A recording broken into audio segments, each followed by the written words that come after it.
I do not understand what is up with me and this map. I have so much footage about it already, and yet it still comes up on the rotation when I feel like playing.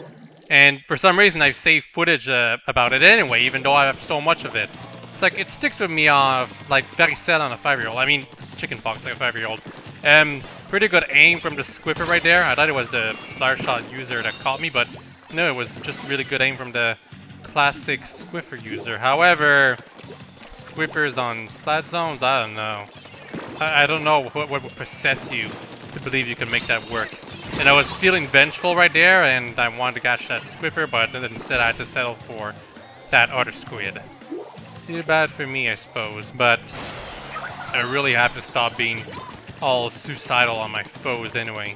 But this is old footage, so I've learned that lesson for quite a while now. But let's make sure I don't forget about it. Really. Try to stay alive as long as you can, so you'll at least provide a distraction for your foes. You have to consider that you're there at the very least. If they've managed to splat you, they don't, and that makes it so much easier for them. Also, try to make sure you know where you're about to land. That helps.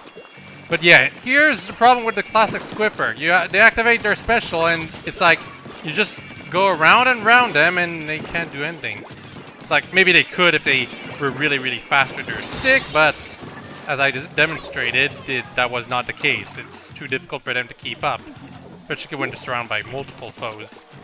So that's why I felt like, even though that squiffer had a pretty good aim at the beginning, it's like I wasn't feeling threatened because it's splat zones on Museum. What are you gonna do? How are charges on this map anyway? Can't remember. I think they were good. If you were like an E-liter scope.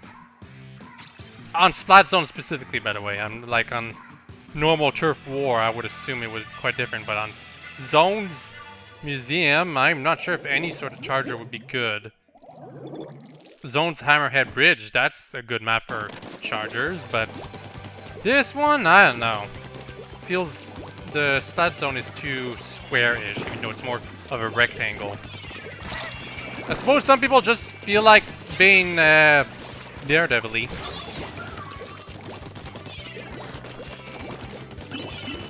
Yay, bubbler! It's not gonna help us all that much, however.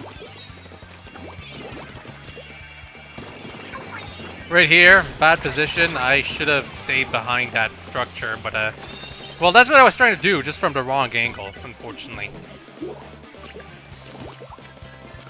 I have my bobble hat on, but I don't ever really quick super jump, so that was a bad thing to wear. This was before I started really wearing the Squid Nordic for comeback instead. Or even the sporty bobble hat, in fact. This was long before, like, the last two Splatfests, I want to say. Really old footage. Really, really old. Anyway, Ink Strike helps. My Splat Bomb was perfect back there, and I helped take care of that roller. This was... it would have been so cool if I had managed to make that work. Seriously. Just barely latching onto that structure.